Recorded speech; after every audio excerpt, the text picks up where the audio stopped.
level and my in-laws would be on the second level upstairs. And then I was going out. Normally I would tell them whenever I go out, right? Right. I was going out and I looked up, Atama was standing there. Something changed within me, Rajiv. I said, I'm never going to have a disagreement with her. And I would take her along. I would make her understand. I wouldn't need anyone else's support to. There's something about the way my eyes met hers, that I said, I'm going to be with her all my life. And I kept my word. So because she would have been under that influence that day to have that with me. And she never objected for anything after that. When she passed on, we were such good buddies. We would have a drink together. Yeah. It was most of those evenings. Forget about the other guys in the family. I could even take her out, and I would always be a beer drinker, and then she would have something else. Mm-hmm. I mean, our relationship moved to another level. It's about how you don't hold the grudges. Mm-hmm. And thankfully, the support of the men in the family helped. So I always believe that, I may have a big women's club with me, like the Duchess Club and things like that. But every time we tell the speaker who comes, we say we don't bash up men.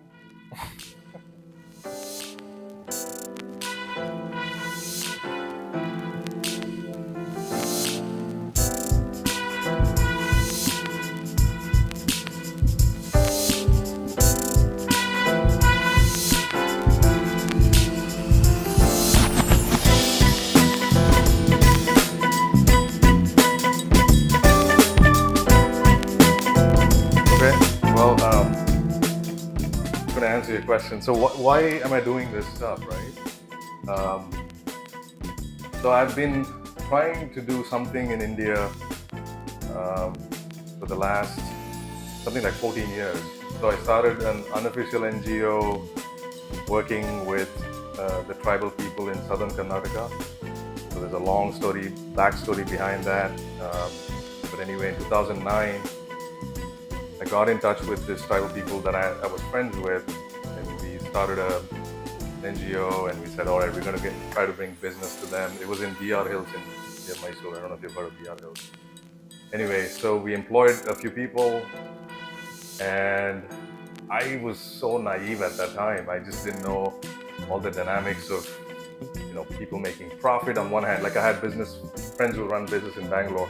I wanted to connect them up with folks in the hills. And there were so many dynamics, like the people who were at the BR Hills, they had their own like wishes and needs. I thought they would be clamoring for the jobs. It turns out they were really not. On the other hand, the business guys were like, they were trying to squeeze every penny out because they're businessmen. I could never make things work, so we kept trying, and it kind of fizzled out, partly because I was in the US. I was trying to do remote control, and remote control doesn't work. You have to, if you want something to be done well, I feel like you have to just do it yourself, right? So 2012, fast forward, we started an official NGO called Project Chakra. That was more to do with government schools. So it was in the suburbs of Bangalore. Yes. Again, so we got registered. We were a group of 5 friends. And we partnered with this school on the suburbs of Bangalore. We said, all right, we're going to try and make your school the best model school possible. And so we partnered with the education, like the local official there. We tried to bring in all in a water supply. We connected a lot of people together. We collected donations, all of that stuff. We worked for 2 to 2.5 years. In 2014, roughly 2014, 2015 hit, things were kind of slowing down. I was back in the US. And it was shocking to me that the headmistress, when we were talking to her about implementing certain things, she was not really interested in the welfare of the children. She was talking to us about what's in it for her. And it just kind of hit me hard at that point. Like, wait, I thought the folks would be, welcome us with open arms. And it was not the case. It was just like all these internal dynamics, and on one hand, on the other hand, you realize there's a lot of funds being allocated, but it's not making it through the school, which I think we all know. So that fizzled out anyway. I won't bore you with the whole story. That fizzled out, and then I kept thinking from that time, like, I really want to do something about this. I really want to make a difference, and especially being in the US, And the number of people that really helped me in the US for being just an Indian kid, at that time in my 20s or whatever, people really helped me. They took me under their wing. They would mentor me and things like that.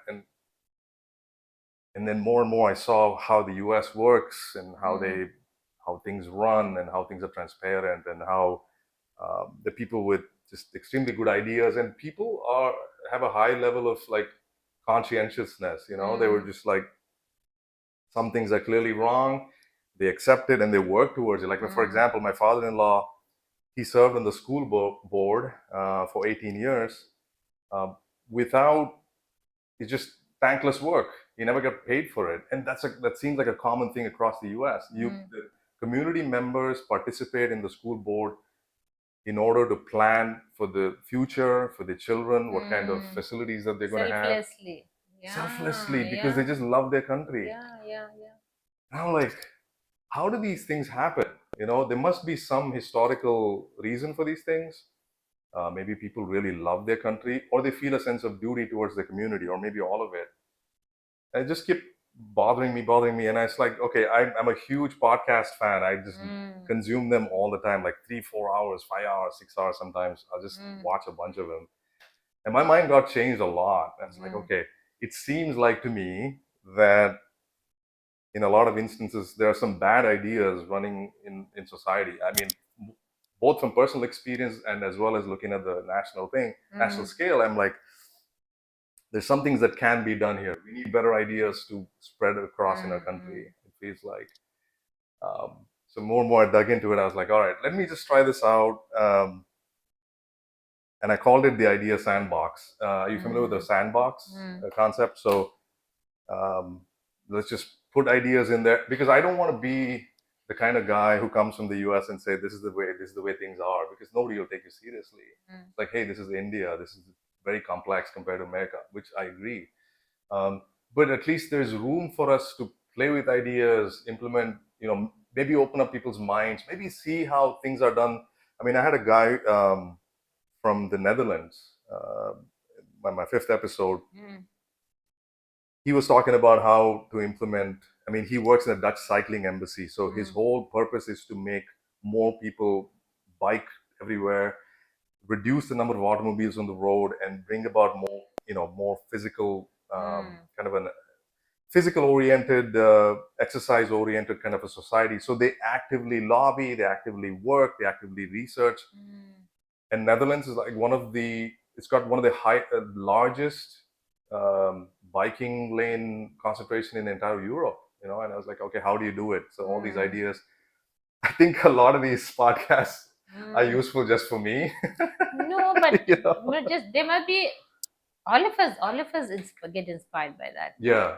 When you know that you believe in something and someone else also believes on similar lines, it just reiterates what you're doing. It reassures you, right? Yeah. So yeah. By the way, your mic is pointing downwards.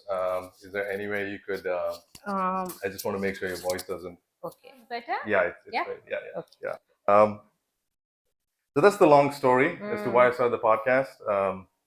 Idea sandbox, meaning sandbox where you play with ideas and just kind of just open our minds up to certain different kinds of ideas, especially from the West. Because one thing I noticed often is that anything from the West is looked at with suspicion. I always think like, why good ideas can stand on their own, even if it comes from the West or East, doesn't matter, right? Like, I mean, America, we've got yoga is huge, meditation is huge. They've taken it from here. Exactly. So let's also do the same. Let's just share things. It's like we are in this together, right? So that's my philosophical pitch towards this. Good luck with that. Right? Yeah, thank you. So it's been a year, something like that, and here we are.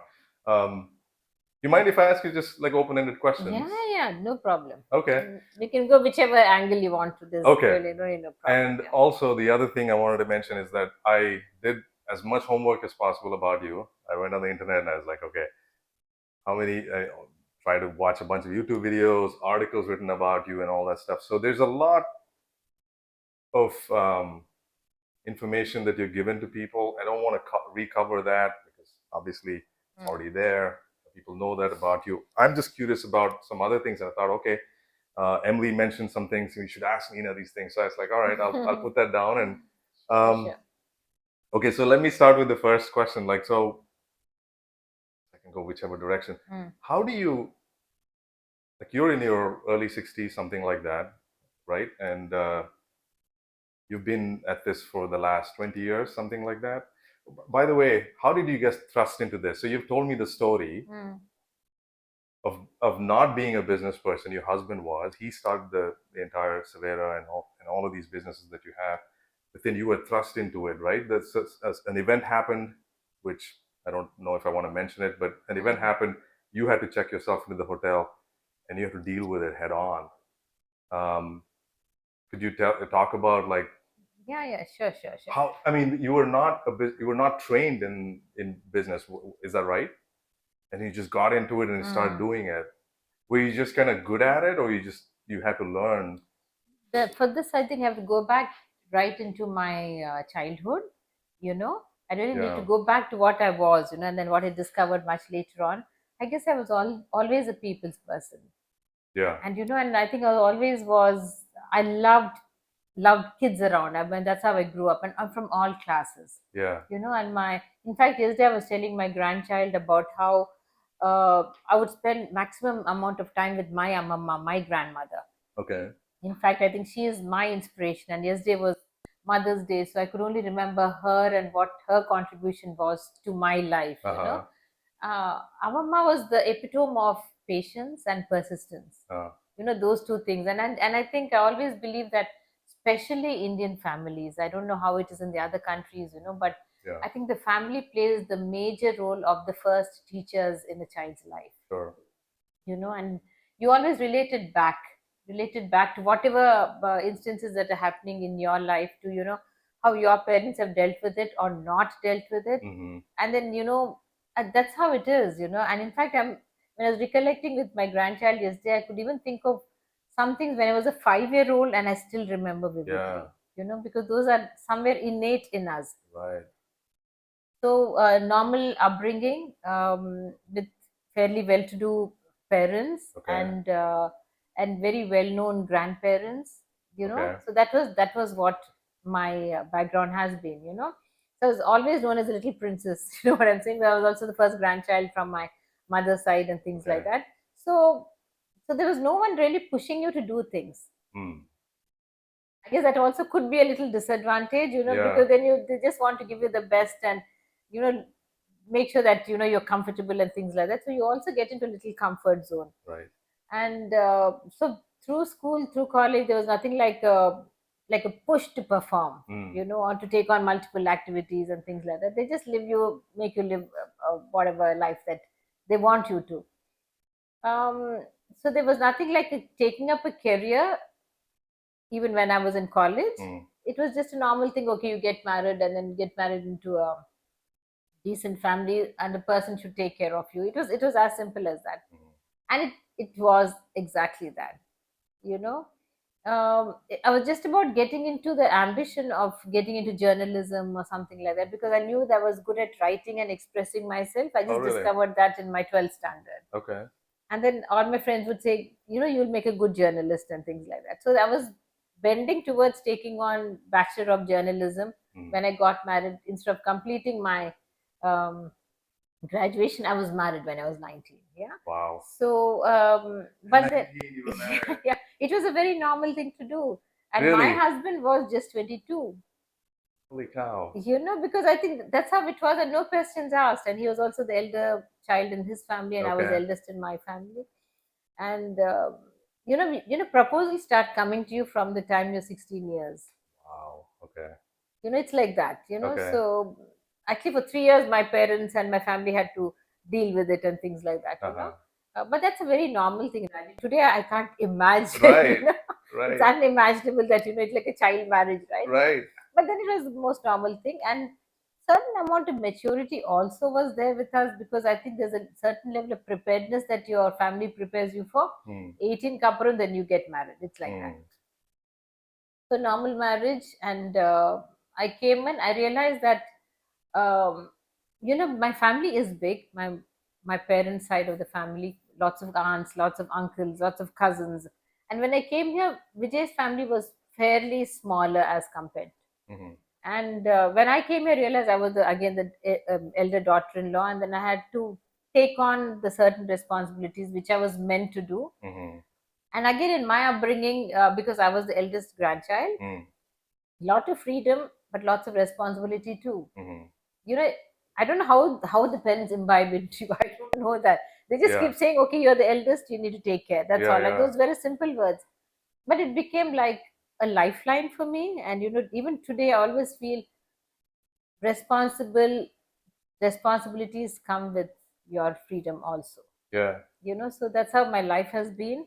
And um, and then I come here, take on the responsibilities of the older daughter-in-law at home, take on the well-being of my in-laws. In Mhm. fact, my mother-in-law became my best friend because I think Wow. she was a very Which is unheard of in India. Not It was unheard of, but it's not quite common, right? yeah, because she was also she didn't. There were not too many girls in her family, Okay. and in fact, I really cherish those memories. Because those early memories when I would go back to Hyderabad because I had to finish my graduation. Okay. And but when I was here, so I was not really settling down to doing any other study except be available here and there for the first 2 years, Yeah. till I finished my graduation. And Atama would teach me how to play cards, Yeah. and I would take her to the beauty parlor and shopping and eating out and things like that because Yeah. my father-in-law was busy with his business, and of course Vijay was just getting into his career.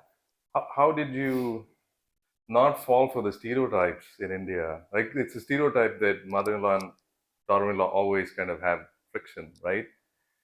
Like I was talking to my sister a few years ago, and she was just frustrated with her mother-in-law, whatever. And I mentioned to her, these are just constructs. There's nothing there. If your mother-in-law is a good person, and she is, you should just get along with her. Who cares? Is it just maturity that you felt? I think it is just that, like for example, Do you agree though that it's a stereotype that it. I think every relationship is a stereotype. It is not true, just that. true, It is true. only that. Yeah, It is how you place yourself in that situation. right. For example, when I went along with, when I would see my cousins, my aunts, my uncles, it was always there's happiness around. There was the sharing. There was a Uh-huh. nice family feel. Where I came from, so I couldn't imagine anything else to be less than that. But you never got influenced by what's outside, like movies. Like for example, they portrayed these relationships a certain way, and people fall for it. People think, when I say people, I most often now when I cross paths with people, I notice that it's almost like it's an accepted thing that your relationship should be contentious or something like that. And I'm thinking, like you said, like we're all just people. It's about first acceptance. Acceptance. When I came into Chennai, I decided this is going to be my home, Hmm. and I'm going to make it my home, and I'm going to make it as conducive as possible. That was my first thought. Hmm. No point in starting off with friction of any kind because there's Right. really no need, right? No need. There's no need. So I'm the outsider in this family, You're right, right, so the adjustments have to be made from my side. right, Correct. right. So that's understood. If I Yes, need to be accepted, I also need to mold myself to the present. absolutely. I would do Yeah. that.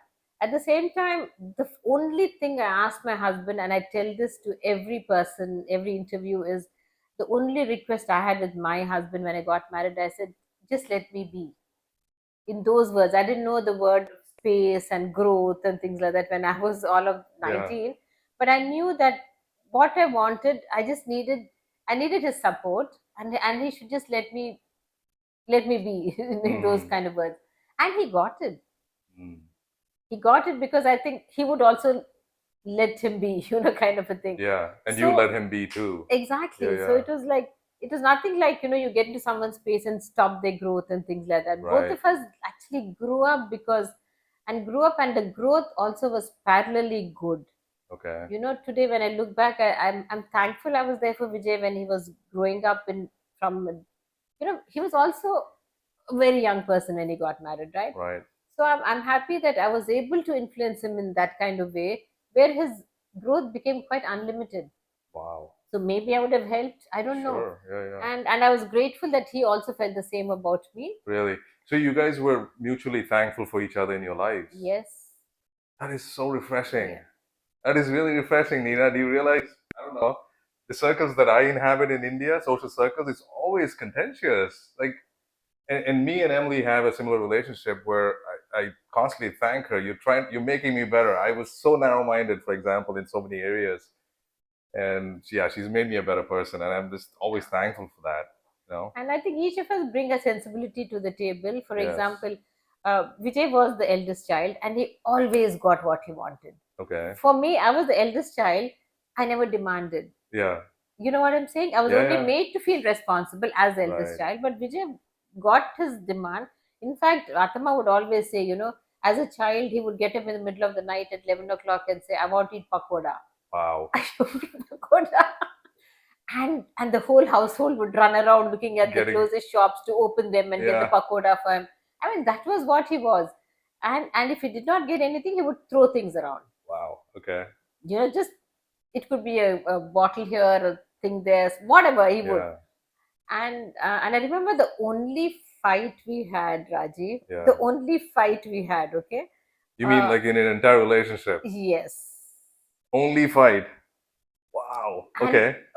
I had just come back from Hyderabad in between those 2 years when I was still studying and things like that. Yeah. And the only thing Vijay wanted of me was for me to be with him, because we're newly married also, right?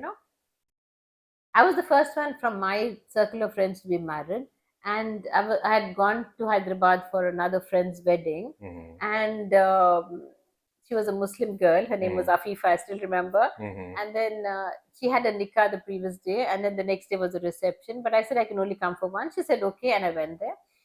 And after I went for the wedding, I saw all my friends there. Then they said, "Why don't you stay back one more day?" So I called up Vijay and I said, "Vijay, tickets are not available." Yeah.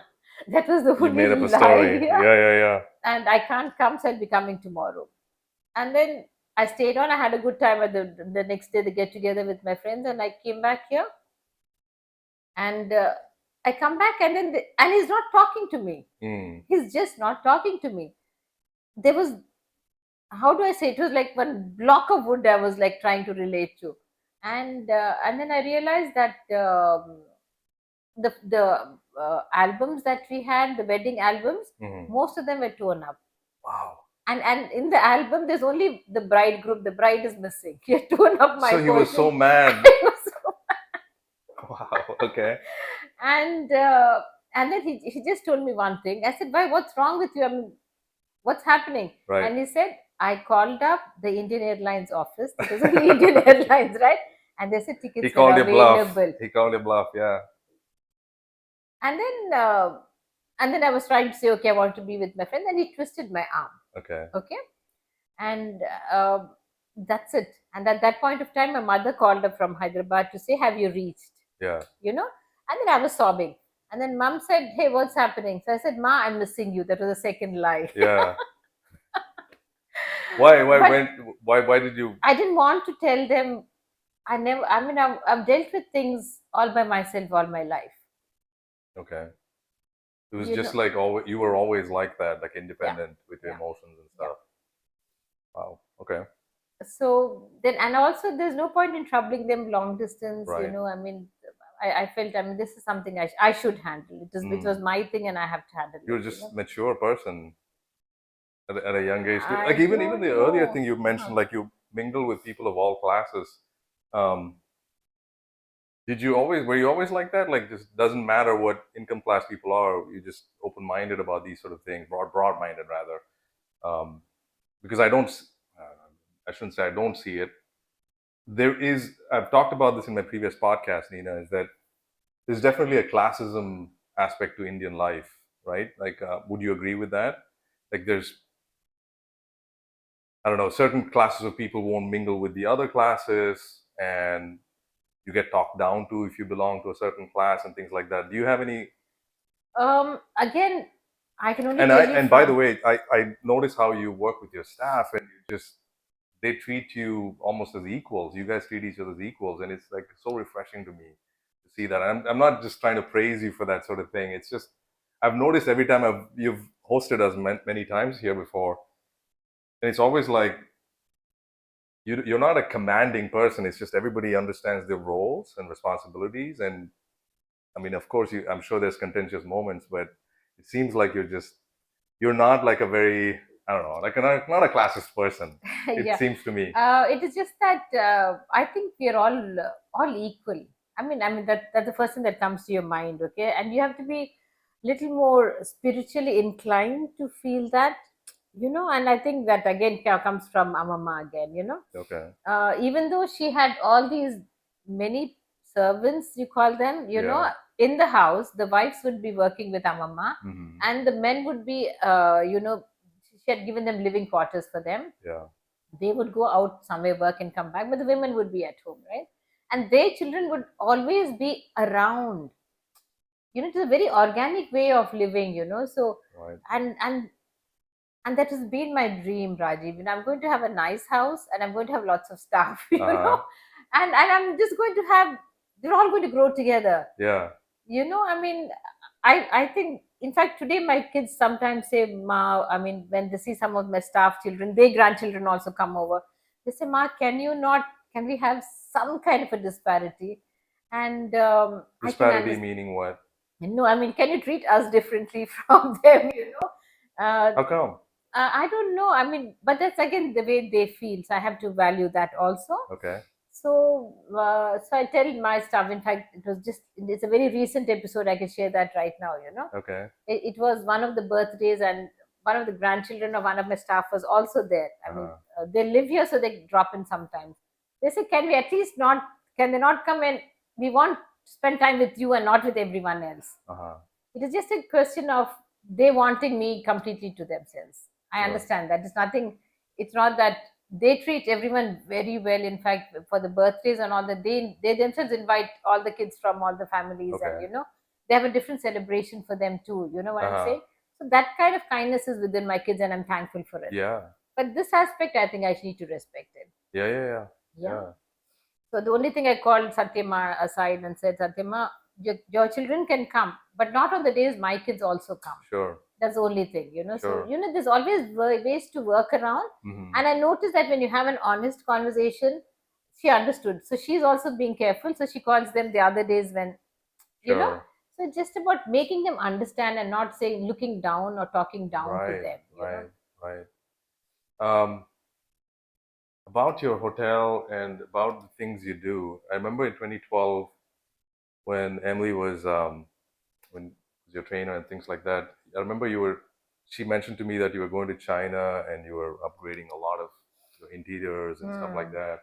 And I've also been to, seen your restaurants, your O2 studios and stuff. You're always kind of stylish, and I guess you've been at this for what, 20 plus years, like we said. How do you keep reinventing yourself? It's just like I know this question has been asked you many times, but you have this kind of like intuition for style and things to be sharp looking. Your restaurants are a reflection of that. Like I've been to Maldives. You've been up there. Is it still there? The tandoor. I just closed it during COVID, but I want to reinvent that again. So Okay. Yeah. And you just kind of, is it like self-taught? All of these things are self-taught, or do you pick the right people like to do I these said, I things? have to go back to everything related to either your parents or your grandparents, because that's where your first teachers are. Mom has been very, very creative. Okay. As a person. Yeah. So it's also the sense of dressing that they've imbibed in us. Yeah, your jewelry is so bold. It's awesome. I was like, you really have some. I'm sure your circles people wear those kind of things, but to an onlooker like myself, like a huge nose ring or a huge pair of earrings is like, wow, that takes a lot of courage to do that, and it looks great, by the way. I want to compliment you for that. But did you just like always dress like that? Because again, influence of my grandfather had 9 beautiful sisters. Oh, and wow. all of them were like stunning looking. In fact, I remember some of them. One of the oldest grand aunt. I mean, she was all of 90, and she had her manicured, pedicured hands and legs just before she died. Wow! I'm just saying. I mean, it's so important to be well presented. Uh-huh. It's not just for your own self-confidence, but also, I mean, why not? Why not? Why not be well turned out all the time? When you Even if you don't have the means, you should try it. you can be clean. You can be clean, and today I don't know about the rest of the world, but India, you can dress up well at any class, any cost. Yes. Our clothes, the kind of things that you get are amazing, Right. and I think we lead the world in that, Yeah. with the kind of style that we talk about. We're Yeah. quirky, at the same time we are traditional, at the Uh-huh. same time we're able to fuse both, How are you so courageous though with your clothing, like your accessories and everything? You're just courageous. Like, do you ever fear that something might not turn out okay, or you just have an intuition? Actually, I've never had that word fear in me, Oh, really? whether it is fearful of what someone would think of me, or what someone would, I don't know. I mean, why is it important what someone thinks of you? I mean, isn't it important what you think of yourself? That's all it is, right? Yeah, I'm going to play devil's advocate, Mhm. but I clash with my dad about this, Nina, quite a bit. Like, even yesterday, we had a kind of an argument in the afternoon. We were having lunch. He was talking about, oh, people will talk about this or that about you. And I'm thinking, like, and I really get triggered when somebody says something like that, because on one hand, I married Emily, which is like, I kind of live in these two worlds. Like, one group of friends I have, they're very traditional. They don't marry outside your caste, your class, your nationality, blah blah blah. And then on the other hand, I married Emily. She doesn't belong to any class or caste in India. So I kind of understand where that kind of mentality is, but I will go after anybody who mentions anything about that sort of thing, class and caste and what people think of you. And it's like, if I have to care about what people think of me, then I feel like they should also be deserving of me caring about them. And if you're just bigoted towards people and you're going to talk behind people's back, like, I'm not going to respect you for that sort of thing. Like, people have their own reasons as to why they are the way they are. There were a lot of things dealt to them without them asking for it, right? Like, anyway, how we got off on this But topic. about people, what they, how important is it what others think of Yeah, us? like, Yeah. so you never grew up with that in your family? Nobody ever mentioned that to you? Like, what will other people say about this stuff? No, actually, there have been many instances, Rajiv. There have been, okay, but Yeah. again, what your attitude towards that is. For example, I've come from a family in Hyderabad. I mean, all the women are always like well dressed, Mm-hmm. and if you talk about the 40s or the 50s, I mean, all of the women would be in their sleeveless blouses and the chiffon saris. Is it like that even to this day? Hyderabad, yes. I mean, I'm talking Really? about the families that you come from, and in fact, if you look at the Andhra people today, I mean, they spend a lot. Yeah. They love to dress up. They love to Yeah. spend, and then the clarity of the creativity is very, very high today. Yeah. Because the exposure is there for them. So something about Andhra culture itself is like that, you're saying? Yeah, it is. But again, when I'm talking about Andhra and Telangana of that particular time, mom was Telangana and dad was Andhra, and Telangana people have always been known, they will lean more towards little more of, the Muslim kind of influence also. And the dressing was also very, very different. In fact, the Andhra people per se, if you talk about, say, Nellore or, those kind of places, they're a little more traditional. But Hyderabad, because the other influences of other people here, we were a little more trendy, if you call it. And more open-minded too, you would think? Possible. Our food habits were very different too. So that's the environment that I knew my first 20 years was. Okay. So why will I come to Chennai thinking I have to dress differently? Because people, you know what I'm saying? Yeah. Because mom always encouraged us, especially my mother, would always dress very well. She would encourage us to dress differently and, things like that. So the only fight, again, the one that I had with my mother-in-law, if you call it a fight or a difference of opinion, we were good friends throughout, but she would also come under the influence of her sisters when she would go out with them sometimes.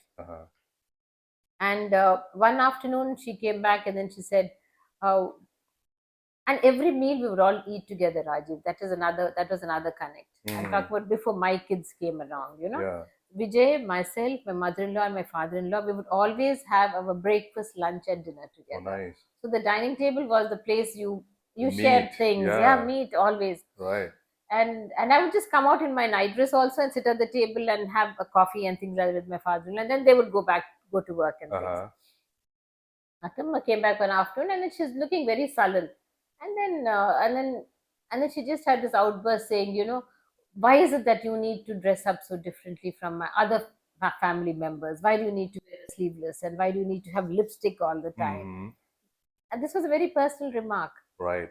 And I was wondering what the hell was happening, because the only thing I had requested Vijay, and I was already about 2 years into the marriage, was, you have to let me be and let me be like how I want. And I didn't even mention dressing because it's a part of what you are, right? Yeah. And I just got it from the dining table and rushed into my room, and then I was sobbing and things like that. And my father-in-law came behind me, and then he said, "We don't want you to be upset because we are with you." And Vijay came along behind his father, and then he just stood there. So that shows that I had the support of them. You know what I'm saying? Yeah. And that was it. And that evening, I felt much better after that. Yeah. And I was on one level, and my in-laws would be on the second level upstairs. And then I was going out. Normally, I would tell them whenever I go out, right? Right. I was going out, and I looked up. Atama was standing there. Something changed within me, Rajiv. I said, I'm never going to have a disagreement with her. And I would take her along. I would make her understand. I wouldn't need anyone else's support to. There's something about the way my eyes met hers, that I said, I'm going to be with her all my life. And I kept my word, So because she would have been under that influence that day to have that with me, And she never objected for anything after that. When she passed on, we were such good buddies. We would have a drink together. Yeah.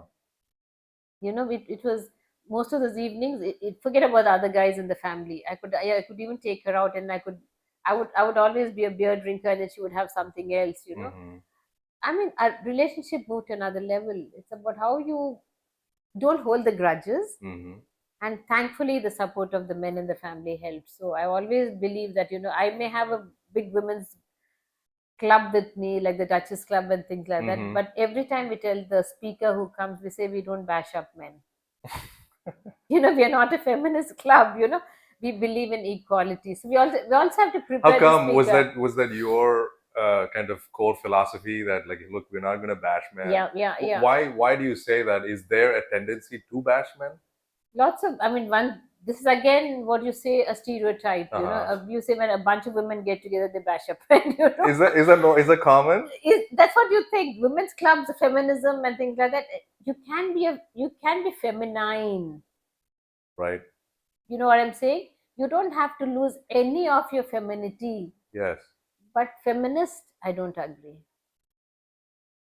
What I never understood that. Like, this men bashing thing, right? Like, anyway, I don't want to go into that. what does the Duchess Club do? What can you talk about that? Okay, it's all about, we get very inspirational people from all walks of life, who come and talk to us on different subjects. It could be from philosophy to spirituality to business to glamour to fashion to fitness, anything. Okay. Did you start that? We started that about 22 years back. Wow. Okay. And this is mostly in Chennai? The base. Okay, there were two reasons why I started, but I need to go back much earlier to what Savera was before I came in. I entered the place in the year 1997, 1996 to be precise. Yeah. And at that point of time, the place was started by my in-laws, in the sense my father-in-law and his two brothers. That's how the relationship was. So three partners started. It was a very family business. And ups and downs in business. We were one of the first star hotels, yeah. So every star in Bollywood or Tollywood would be coming and staying here. It was like that. Really? Yeah. And then it was a very politically driven thing also, in the sense all the politicians also, because this was a star hotel. The other hotel was Connemara at that time. So it was like to be seen in this hotel was something. It was like a prestigious thing. It was, Okay. it was. And then we had the very famous Usha Utub who started her career here, you know. Here. Yeah. Wow. Okay. There was a see my father-in-law was ahead of his. Sounds like it. I think I need a tissue. Sure. Yeah. So Usha Uthup, you were talking Usha about her. Utub, we had something called Golden Bowl. That was a restaurant here. You can Google that when you have the time. Uh-huh. We had cabaret there. Okay. You Which know, is so- like dance, right? Yeah, Like women dancing. cabaret, like how you have it in Sure. movies when you see, you know, you have these dancers coming down the big staircase and then they, you know, things like that. So that's how my father-in-law had visualized this restaurant to be, and it Wow. was one of the trend-setting ones. You won't believe it, Rajiv. Even today, people talk about Golden Bowl. So is it still there? That sort of thing? No. So what happened? I think politically also rules changed. Okay. You know what I'm saying? So you don't there's the prohibition and other things came in Oh. much later, I guess. Would you like to see India go in that direction back again, like kind of a liberal attitude towards that sort of thing? I think it's already liberalized in many ways now. Okay. You know, but these things are not even needed today. You know, I mean, Sure. it's not really needed, Sure, right? You know, sure. so you change with the trend. What was I don't know. So the cabaret thing was like, I don't understand. Like, Yeah, I think you belong to different generation. You know. yeah. You know, there would be different dancers, Uh-huh. and then there would be piped music on one side, or the dancer or the singer would be singing it themselves, and they would just mingle around the crowd. I've never been Okay. to cabaret. Okay. You know, I've Okay. just um, see it in movies in the Right. 40s Me and the too. 50s. Me You too. know, Yeah, that's where yeah. you see it. But today it's not, like I said, it's not really required. Yeah. You need something else to Entertain you. Yeah. entertain you. Yeah, there's so many different forms, you know. Right. And So he started it back in the day. correct. So everyone talks about it, but the funny thing is, lot of people like my generation or younger to me, so they would have been they would have been 10 or 12 years at that time. Yeah. But they say even they have come there. So does it mean that it was a family restaurant? Yeah. I don't know. I don't know what it was like, Yeah, because yeah. I was never there to Yeah. understand. So Usha Uthup was one of the singers who started a career there, Yeah. and she's so proud about it. All over the world when she goes, she mentions this. Yeah, You I've know? read about Yeah, her yeah. story too. Yeah. So things like that. Lots of people. He was a trendsetter because all the money from Mica came here, and then he set up the hotel. Came from where? Gudur Mica business. Okay. That was their family business. Okay. And actually the wealth belonged to my mother-in-law and her sisters. Okay. So the husbands of them, very organically, they worked together, Uh-huh. and then this is how the place was set up. So when I came in, the other two directors had sold their shares to my father-in-law, and my father-in-law became the major shareholder. Uh-huh. And all these dining table conversations, my father-in-law's passion was business, Rajiv. Okay. He would only talk family matters or business matters and nothing else with the outside world. So there was nothing we discussed about what was happening in anyone else's life. We were so full of what was happening in our own thing and what we can do as progress, you know. So he was my first teacher for business, actually. Mm. Was he trained in business, or we just kind of naturally? He was very naturally inclined. He was a very hardworking person. Okay. Even when he was, but Mica remained his passion till his end. Okay. He was not a very people's person per se. You know, he would rather do everything himself than inspire people to do work with him. Mm. And the only thing, and I would follow him around like a puppy because I think I wanted to learn the ropes. Okay. So in the year 90s, little later 90s, kids were fairly grown up.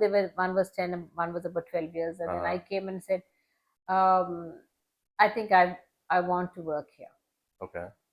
And then he looked at me and said, okay, come in. And there's a lady housekeeper called Usha. Uh-huh. You can just train under her. I mean, just follow her around. Mm. And for 2 years after that, that's what I did. Just follow them around. I didn't have a place to sit. And it was not really understood that I need a place to sit by anyone else around. You know, I was just going to, and I realized housekeeping, you can't just look after one department. In a place like this, it has to be all or none. So I started then parallelly, what was happening is Vijay and my father-in-law very strong-minded people. So Vijay could never work in Savera, Rajiv. From the beginning, he said there were too many uncles and cousins and all of them around. So he said, I rather have my own path. So immediately after we got married, I think first 3 months he came here, and then he came back home and said, I'm not going to go to work. And then I said, Vijay, it doesn't work like that. It doesn't work like that, You whatever you decide, you do it, but do it. And for 2 months he was just hanging around outside, and I had already made a lot of friends here, Rajiv. Okay. So I would like to spend that little bit of time, and we didn't have coffee shops, right? So you would go to someone's house or talk and things like that. And he would wait for me at home and look all sullen when I come back. I said, listen, this doesn't work. We decided we're going to do what we are doing and what makes us happy. And we have to grow together and different words. I didn't use the word grow and space at that time, but the communication was clear. And that's when the first Amravati was born. My first wedding anniversary gift. Amravati is the restaurant. Is the one that's right opposite to Savera. Okay. And his right opposite meaning outside? Outside. Oh, really? So we haven't. Is it still there? Yeah. Okay, I'm sorry, I'm very ignorant about these things. Okay, so this is the parallel. It is not just Savera that There's a parallel growth of a restaurant chain which is known as the Shyam group of restaurants. Okay. Shyam is my father-in-law's name. Okay. So Amravati was the first one, and that happened in the year 1990, December 14th, exactly 1 year soon after we were married. And there was no looking back for Vijay, because he had fantastic creative ideas. He wanted to be an architect, and he was made to do catering by his father, which was with good intention. So he had the best of both worlds. So all his restaurants he would do.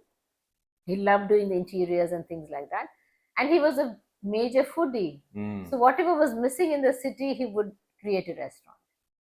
And how would you find the chefs to do this? Like, how would you? He would actually go all out, Rajiv. He would go all out. And I think his influence of other friends here, in fact, he used all his classmates who were in the catering college to come in to help him in different places. Oh, okay. I think at that point, it was a smart move.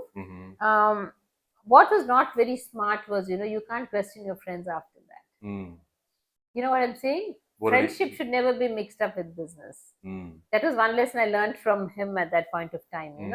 You have to, because in friendship, everyone is equal. Right. But as the person who's running a business, you can't deal with that on the same terms. It has to be, there has to be a hierarchy of sorts. Sure. So no regrets, I guess, because some worked, some didn't work. And Vijay's ambition was to have 100 restaurants. Wow. Okay. And he was almost there. Is it in South India or just Chennai? We had restaurants in Coimbatore, Trichy, and Hyderabad, Mysore, Bangalore, lots in Hyderabad. Yeah. And one in Delhi. And we branched out to Sri Lanka, to Dubai, and South Africa, and things like that, I mean, he was on a roll after that. I have a question for you, Nina. This is something I wanted to ask a lot. Is it the Reddy culture? Like you're a Reddy, right? Is it the Reddy culture that's like very business oriented? Is that true? It's like even like historically, you guys have been like aggressive business people, very smart business people, hardworking, of course. Is that true? Very much, and we don't know anything else. Okay. We don't know anything else. Okay. So I don't know about the present state of the Reddys, but I know that we spend so much time doing business that we spend very little time developing other talents or other skills. You know what I'm saying? Sure. Very much like the Marwadi community that you have also are hard. They're very driven community as far as business is concerned. So our energies are fully focused on doing business of every kind. Yeah. Sometimes it can be authentic, sometimes it can be inauthentic too. What do you mean by inauthentic? If money is your aim in the whole thing, then one could resort to different means of doing it. It could be corruption, it could be, I'm not sure. But I personally feel, you have to have your head in the right place and your heart also, when you're doing business. money should not be the only factor driving you. It should be much higher than that. How much of that philosophy you think other people share with you? I want it like that. Okay. And I've been inspiring people all around me to go the same way, because I think that's the permanent way forward. And that's the only way you can have a peaceful sleep at night. Yeah. And there's prosperity Right. and peace. You know what I'm saying? Yeah, absolutely. Yeah. Everyone working with me, we have only one thing in mind, and that's to be as authentic as possible. Authentic can- personally as well as at the business level. It'll reflect automatically, right? Okay. One will influence the other. Mm.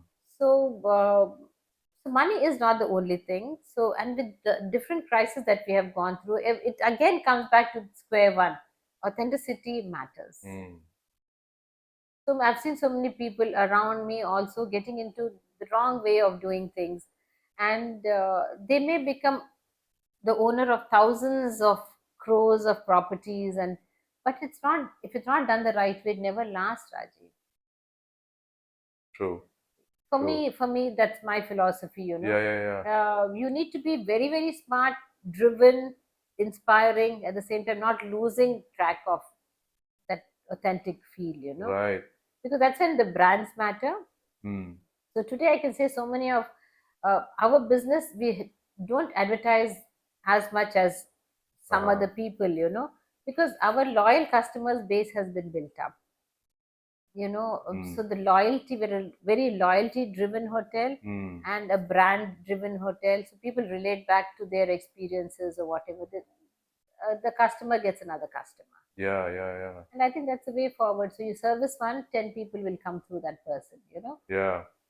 It's such like I don't know, it's so refreshing to hear you say that. It's like you pursue excellence and be authentic, and the money will eventually follow you. And I find myself in arguments with people many times about this stuff, like money is the main thing, money is the main motive.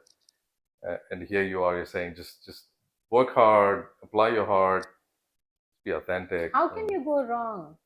How can we go wrong when everything is in the right place? You know what I'm saying? And I agree. I agree. And it's the blessings and good wishes of everyone around you that you're working with that will keep driving the business. Mm. Yeah.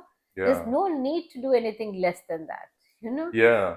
The other thing I noticed when you were talking about these things is like there's a tendency, it seems like to me as an outsider, in your family circles or maybe culturally speaking, everybody kind of helps each other out. Like it sounds like, this family helps this family out because they're, married or somehow related or something like that.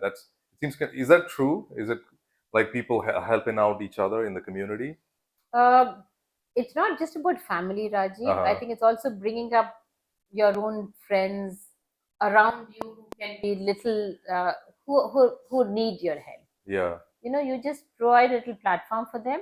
I don't mind. I don't believe in just giving a lump sum to people and say, okay, I mean, this is your help. No. It's again providing them some kind of a platform and an opportunity, Yeah. so that we all grow together.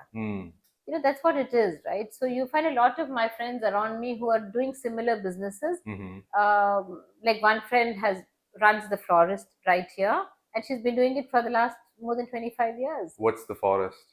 Florist. Florist. Oh yeah. Yeah. I wanted to get you flowers, by the way. No, that's And okay. it was closed, and I was like, oh man, I kept looking on the way here, and I was like, oh man, that would have been No problem. No problem. I'll get anyway. No need. Yeah. And I'll get you flowers from your own rest. and another one is another friend of mine, a good friend of mine, runs the beauty parlor here. Okay. And we're almost going to be about 25 years this year now. Wow. And then we 5 friends started the Duchess Club together. Okay. And like I said, we evolve together, and at the same time, there's also commercially it's viable for all of us. Yeah. And these were all your friends you started with. Yeah. But again, lessons learned from Vijay too, on how to maintain the balance with friendship and with business. Okay.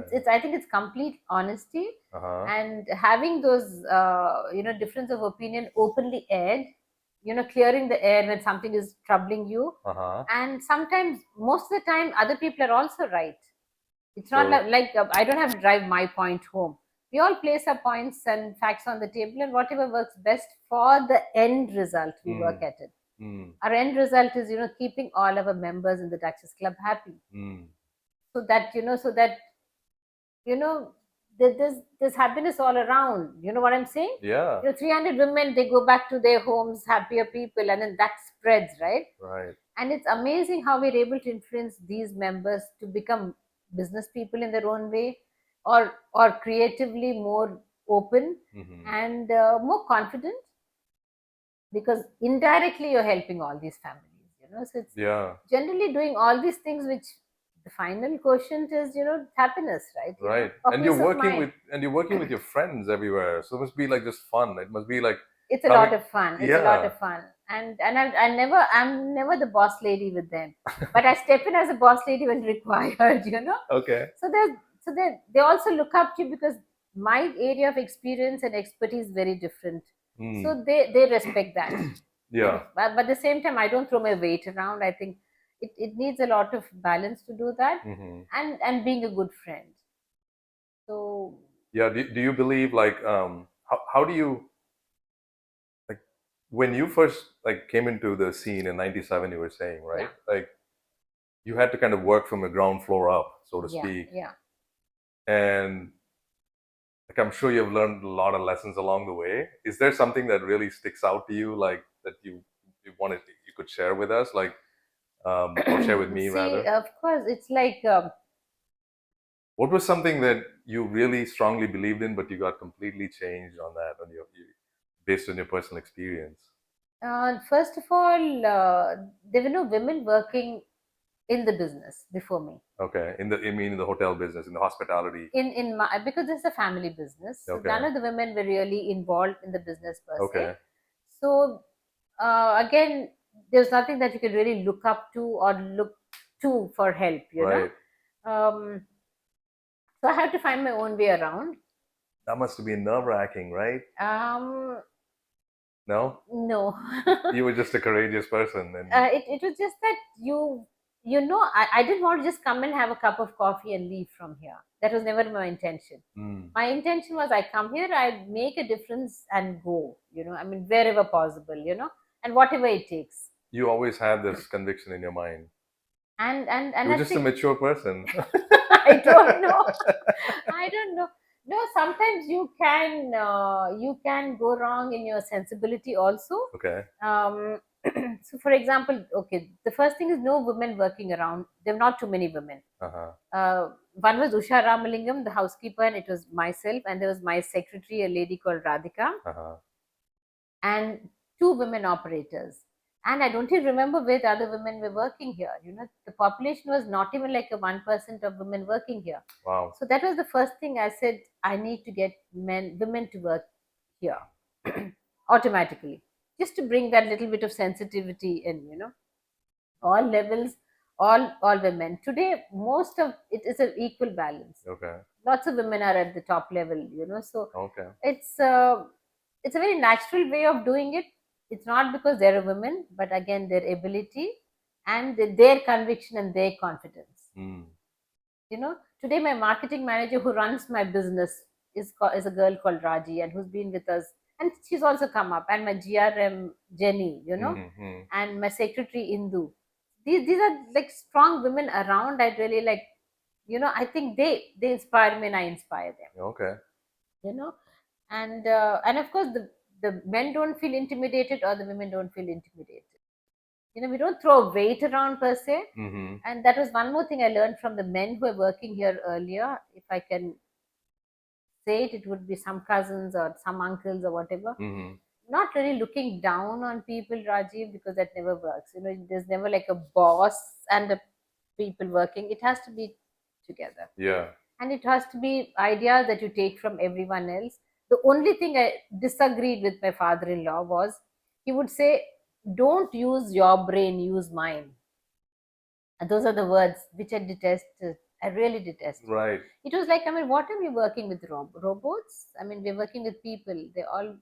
Yeah. That was the only disagreement. I liked everything about him except that. That is one thing I would So cringe. How did you reconcile it? I would cringe every time he would say that. Yeah, I would cringe, and I looked at other people's And then I would say, then what he landed up finally was non-working, greedy team of people, one set of them in one area of business, because he grew from here into, he went off into prawn culture and things like that. Hospitality never really inspired him or um, I would engage him. He had to be a hands-on person.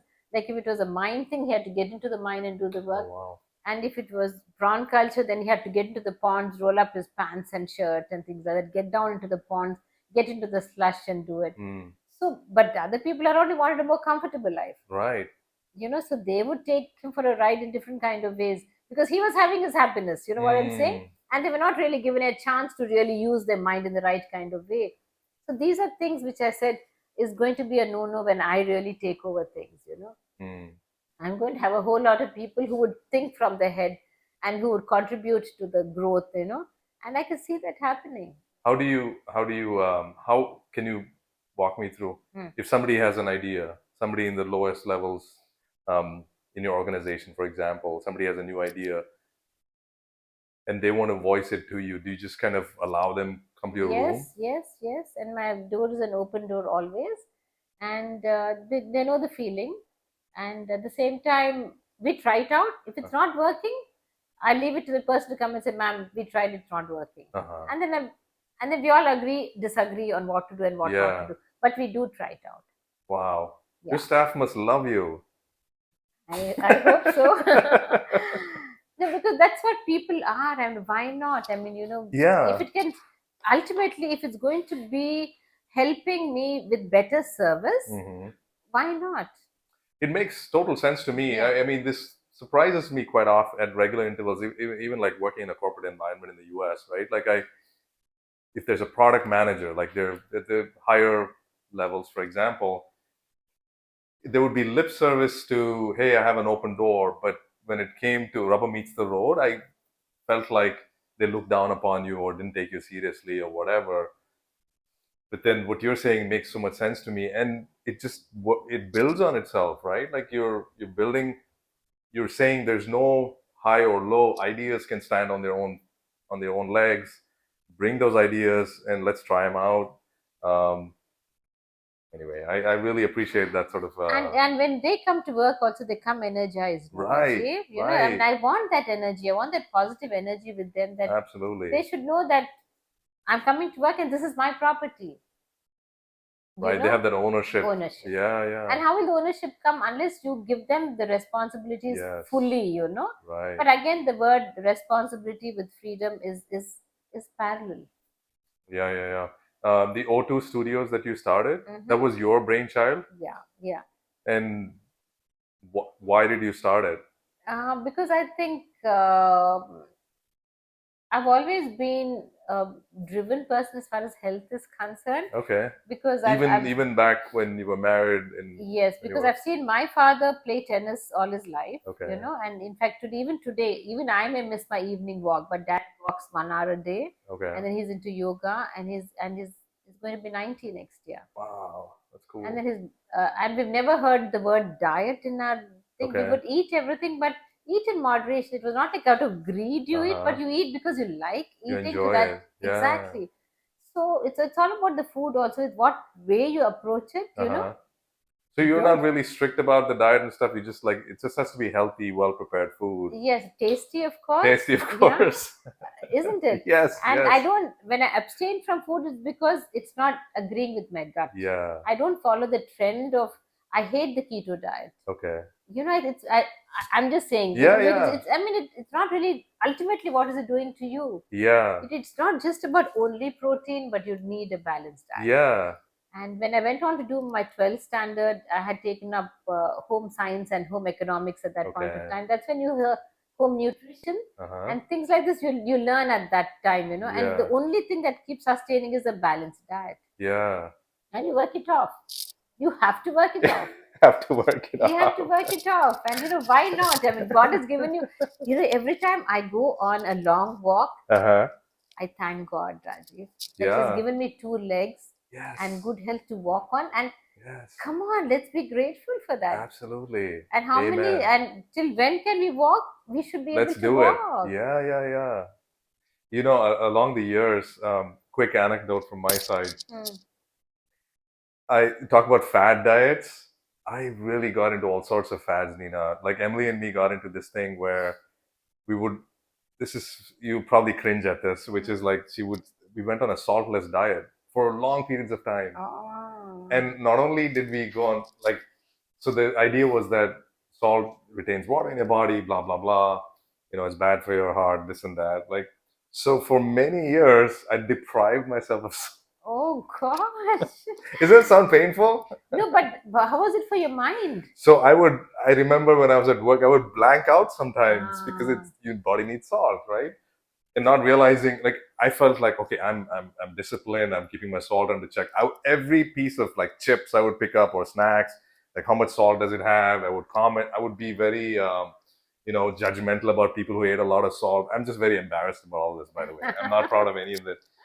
And then to coming back to your point, what you're talking about is like, I've gotten to that state of mind now, which is eat what you want to eat, enjoy life as much as you want to. Like food is a source of enjoyment. There's so much. There's flavors, there's textures, and there's all of these things. And there's universally all cultures have their own unique offering to the palate and stuff. And so why are you depriving yourself? Just eat everything. And I'm on, especially when I got out of a corporate job. I'm just being on. I got to eat that. I got to try that. I got to try this and try that. And last 1 week I've been here in India. I've been going to like Darshini hotels in Bangalore. Just idli, dosa, Nice. the whole deal, and it's so satisfying. And it's very get up from the table. I mean, you have to have the feeling of sashimi. Yeah. Otherwise, what's the mean What's for? the point? Yeah, You just stick up a little IV and just get some vitamins through it. Yeah, what's the point? I'm so glad you mentioned that, because you're in excellent shape, and then you also have this philosophy that, hey, you have to eat good food, enjoy good food. It's nutritious too, but you have to work it out too. That working out part, I wish more people kind of took that seriously. But isn't it a part of life? I mean, when you input output has to be equal. That's all it is. Yes, it's as simple. yes. Only then it becomes imbalanced, Raji. Absolutely. I eat a lot of desserts and whatever. And then what I really hate today is it's a very scary thought, okay? Diabetes. Yes. I don't know about other countries. I'm sure they're much more conscious in those ways. No, US it's the same deal. Yeah. There's sugar in everything. It's a big problem. Yeah. In everything, right? How do we moderate that? Right. And I'm so glad my children are aware of it, and what they give to their children. Yeah. I love it. Yeah. Because what the ration is the sugar intake. Yeah. Because they say, Ma, how do we deal with them becoming hyper? Because I never realized that sugar can make you hyper, right? So they say that restrains them, and they give them, but it's on a very restrained thing, which is lovely, and all of them they've imbibed workouts into their life. And nice. I think it's all about the inspiration that we provide again as family members, But there's a lot of pseudoscience too. Like when I started working out in '97, when I was 17 or 18 years old, was because some girl broke my heart, and I was like, I need to get my redemption or whatever it was. But I remember my mom telling me, talk about pseudoscience, like she would tell me that your health has to come from your heart and your mind. It's all spiritual. And we were part of this meditation group. There was a lot of this kind of messaging that happened, that everything came from your heart and spirit. It never made sense to me. And I continued working out. It would be a struggle for me to get the fees every month to go to the gym. But I would just finally go, and somehow I managed to do it. But I feel like there's a lot of that going on too. I don't want to generalize in India, but there's quite a bit of that somehow health will kind of take care of itself. No, you have to actually input minus output, and if you're taking in so much, you should probably burn off so much too. Otherwise, you're just going to accumulate, right? Like, that's a very basic idea.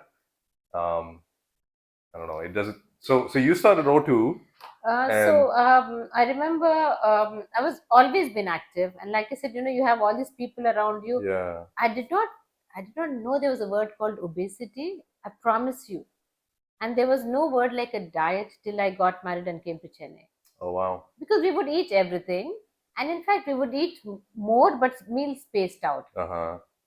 and basically a non-vegetarian community, and nice tasty home food, and Yeah. you don't have that many restaurants at that point of time, right? Right. Because we would go to the club sometimes, but then again it was mostly home food. You had nice staff at home who would cook for you, and a mother who would love her baking and her cooking, Okay. so it was always good food around. Mm-hmm. In fact, when I was growing up, sometimes when I would not eat, my mother would be so upset with me. She would say, I mean, we have to eat, right?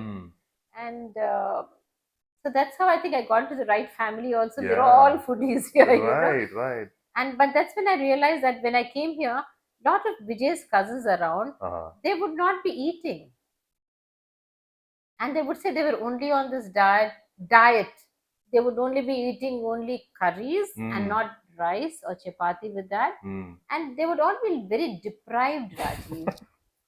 Very deprived. I can relate to that. Yeah, very deprived. Yeah. So it's because none of them exercised. You walk, you exercise, you work out, you're fine, right? Yeah. So that obesity actually ran in Vijay's family. I think it's also something is genetic, and also again the sedentary life. So again, you need to be sensible enough to combine both. You need to eat well, you exercise well too, or at least work it off. But there's also this attitude. I felt like when I was working out, people would make comments that working out was kind of a thing that it's kind of a basal thing to do. It's like it's not what intellectual people do. Like you lift heavy things and stuff. It's not what you're not. If you want to be spiritual in life, you should not be lifting weights and stuff. That's not for you. And I always struggled with that idea. And then when went to the US, it was such a common thing to see people work out, like even well into their older days. And I thought, okay, thank God I was on the right side, because it never made sense to me. Like working out, I mean, today all sorts of research is there that it helps you physically, mentally, just acuity and sharpness and things like that. But you were like a trailblazer, probably. For me, I always feel that today I think my workout is my meditation. Right. That's all it is. When you're fine tuned to everything. For example, I also keep changing my exercise according to my age. Okay. Next month I'm going to be 63. Wow. Okay. And I can't do the same aerobics I was doing, say, 20 years back on land. That is, I'm going to injure myself for nothing, Right. and I can't afford injuries, right? So we do a lot of exercise in the water. It's the same workout that you do in the water with aqua, with Jeffries around. We have fantastic people around like Vijay and Jeff that I have at O2. And these are my gems, right? We all believe in the philosophy of wellness and bringing good health to people, and we live it. So constantly being surrounded by people who believe in the right thing also makes your life the way it has to be. But what would you say about people who can't afford to go to a gym, for example, or are not near a gym or something like that, which is quite common, right, in India? No, I don't understand that, because gyms are not that expensive anymore. You have gyms at every corner in your locality.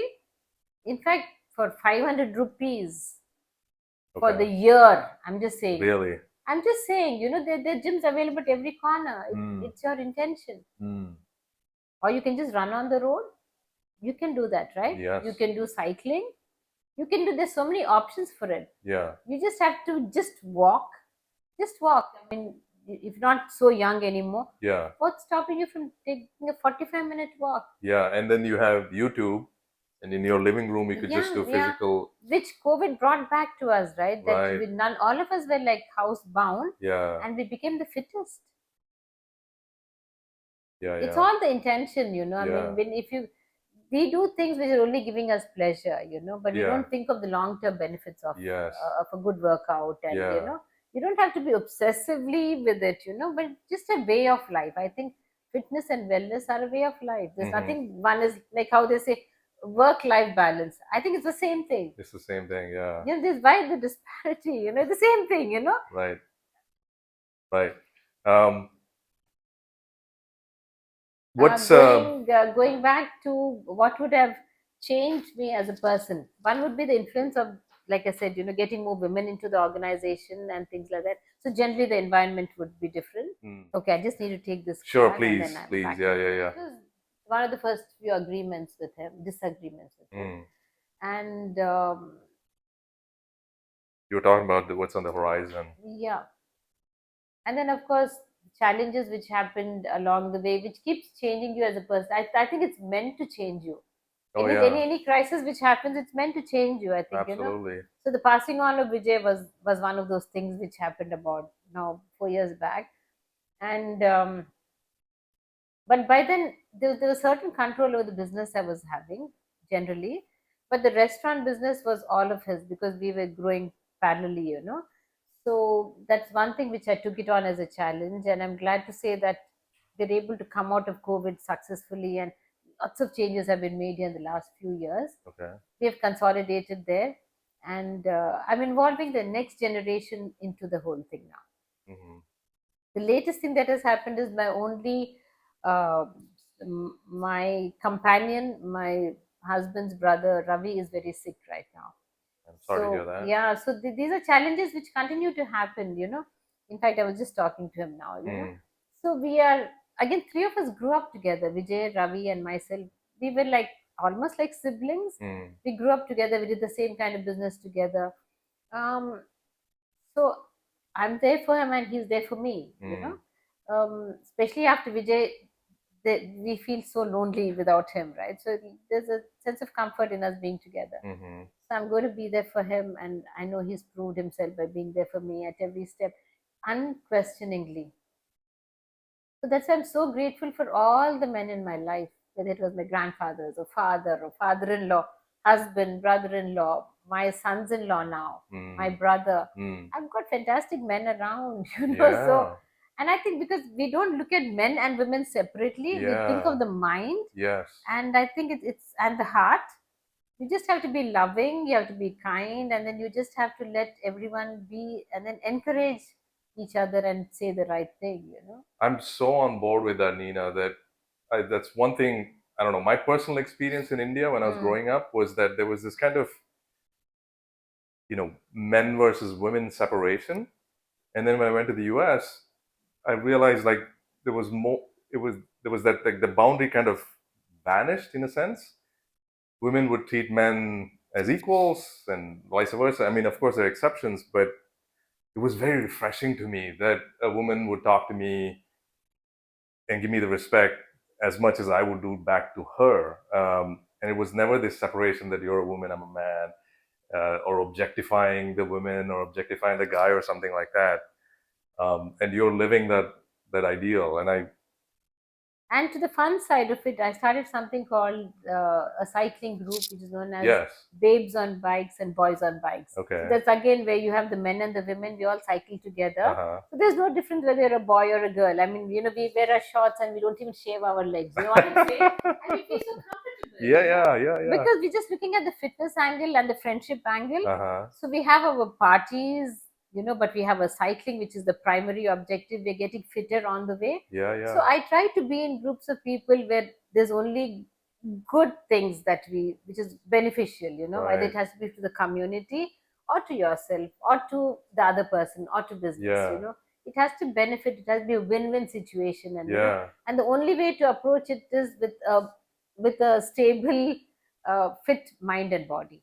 Yeah, it sounds more and more to me, I'm picking up on the theme that you care about community, you care about like the big picture and things like that. And it sounds like you were always like that, right? Like you thought bigger than yourself or bigger than, your business or your career. It was just like it had to impact a larger group of people. Yeah, and then especially now during COVID, the total leveler of it, all those nights that you're thinking about and talking to yourself, makes you a much finer and a deeper person.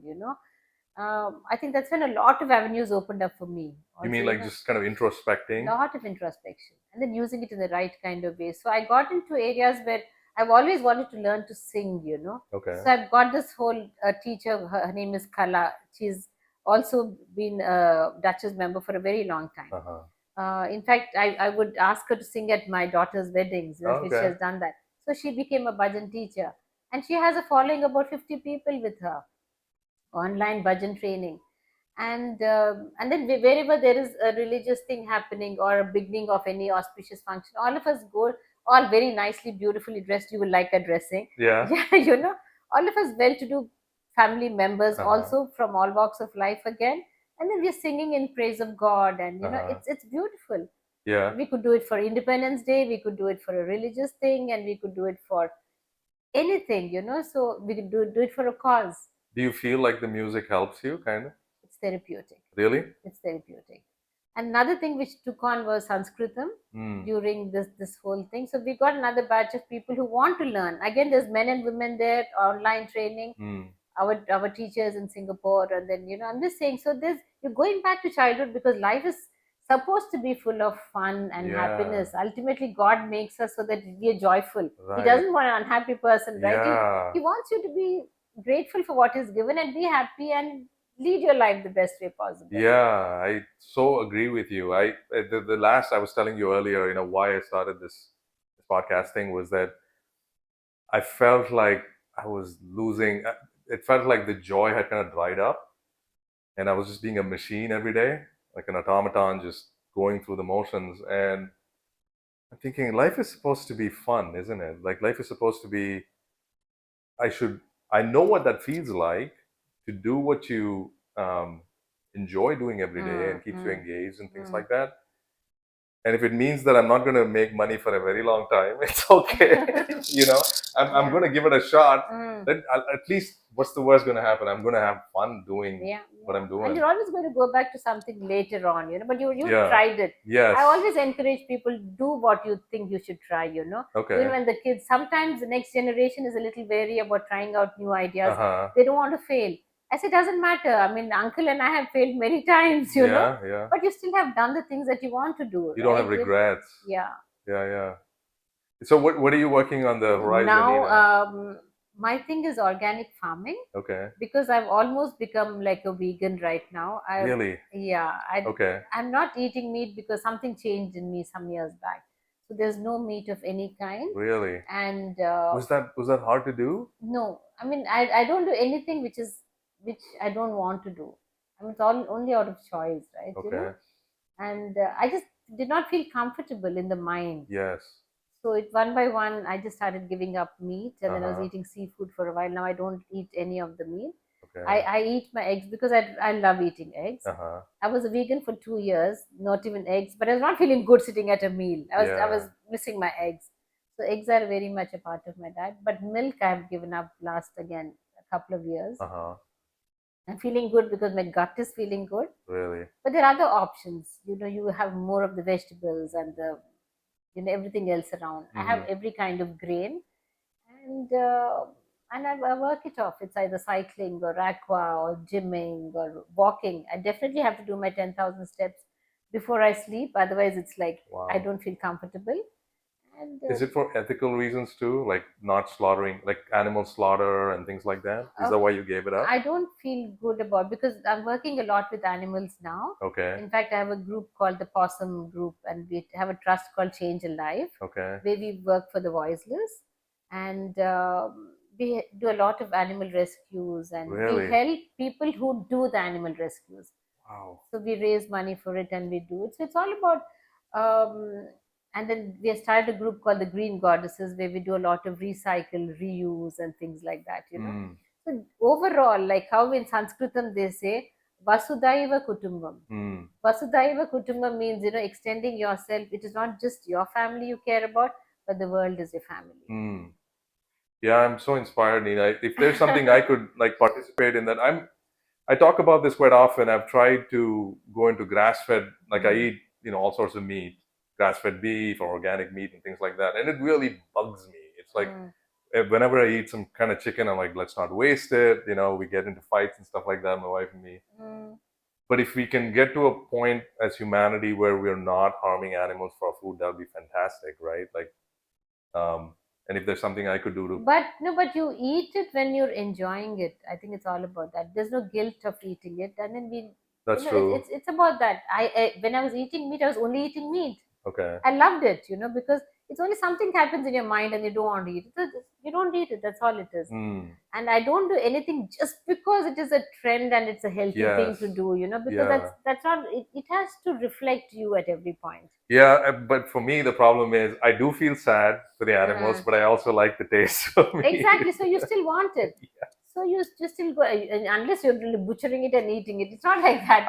I want to get there. Yeah. There are a lot of people in America who say, hey, go to the forest and shoot your animal and eat it, because that's the kind of the closest you can get to how nature designed it, rather than factory farming or something like that, which is very inhumane conditions, right? Anyway, I know I took up a lot of time. I know you have 10 minutes.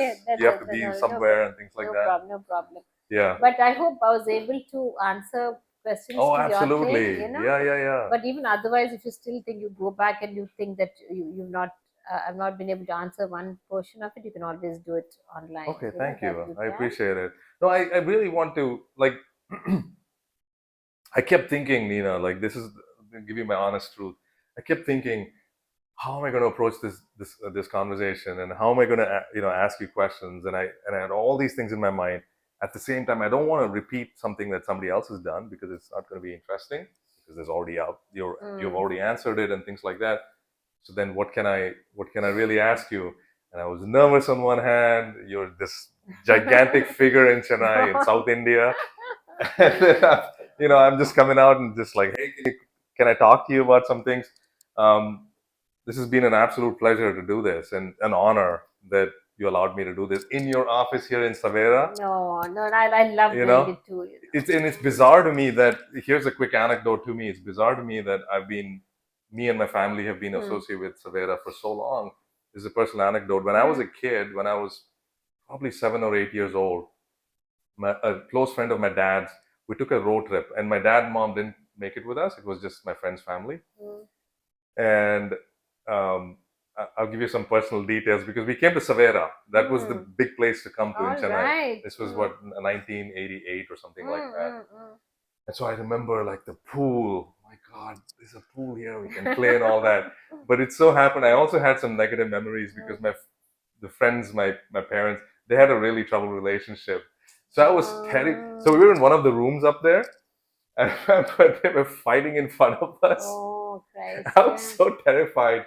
So that was one experience. And then Emily, when she first came to India in 2012, before we were getting married, she checked into this hotel. I don't know if she mentioned that to you. So she stayed here for a few days. So I came here and visited her. So there was that, and then of course she worked in your organization, and then here I am, like, talking to you, and this is. I have to pinch myself to think that I have you here talking to me directly. It's wonderful, because I think whatever shorter time Emily was with me, she changed my mind about myself. She gave me the confidence, because at that point of time, someone else was telling you, one cardiologist, I don't want to name him, said, I was having problems with my heart, and he said I could not run. But she made me run for 40 minutes at a go, and only Emily has done that to me. How did she do that? I would share everything with her. She started with 10 minutes, 12 minutes, 14 minutes. The last time, she covered the thing. She covered the whole thing with the paper. She said, you go till you can go. And when she came back, it was about 40 minutes past. And that was what she had in mind for me. And then she left with that. So she's been amazing. I'm never going to forget her. Okay? Yeah. I realized so many things about Emily. She's a very... this is talking to you, Emily. The thing is that she's a very understated person in my life, because I'm very used to very braggadocious people who speak in high voice or kind of overbearing over you. And then she's like the exact opposite. She's got a lot of wisdom, because I don't know if she ever mentioned this to you. She grew up in a very small farming village in the Midwest. Yes. So she's got all that kind of wisdom with her. And she's very individualistic. And I grew up exactly the opposite in Bangalore, kind of go with the crowd and, the wisdom of crowds and stuff. And then she's like, just think for yourself. Think for yourself, your wisdom will come, Yeah. and then try things. And anyway, so that's for you, Emily. And I know she's a very fine balance between being a Western person as well as those Indian values. She loves India, right? Yes, she And does. that's how she's married to you, and she loves the traditions of it, and she loves her sari and things like that. Yeah, she never had dated an Indian person, nor had Mm. eaten Indian food, nor exposed to Indian culture at all. And like we kind of hit it off. And it's the And most. she looked such a very pretty bride, no? Yeah. The Indian attire. It's the most unlikely thing that she, being in this small little town in the Midwest, that we would meet, and then from a small town like that, and my temperament and things like that, it's just like it's surprising. And like you said, she's very open-minded about things. She even to this day, she's got her friends who in Chennai and stuff, and like in O2, she became very close with the housekeeper lady. All right. She would make tea with her and all that stuff, and she would tell me about all these things about classism and Okay, things. we still have that lady with us. Oh, really? Rupa. Okay. She Tell. loves her. Yeah. She loves her. Tell Emily Rupa. Absolutely. She watches every one of my episodes, so she would love this stuff. Anyway, we got off on a tangent with Emily. So I really appreciate you doing this with me. Anytime, Rajiv, anytime. And next time you come, I'm going to connect you to a whole lot of other people. Okay. So just keep doing this, because I think you may not realize it, but you're helping out a lot of people. Yeah, thank you. I hope they're all out there. Yes. Because not everyone can communicate back and tell you that. Yeah. I hope so.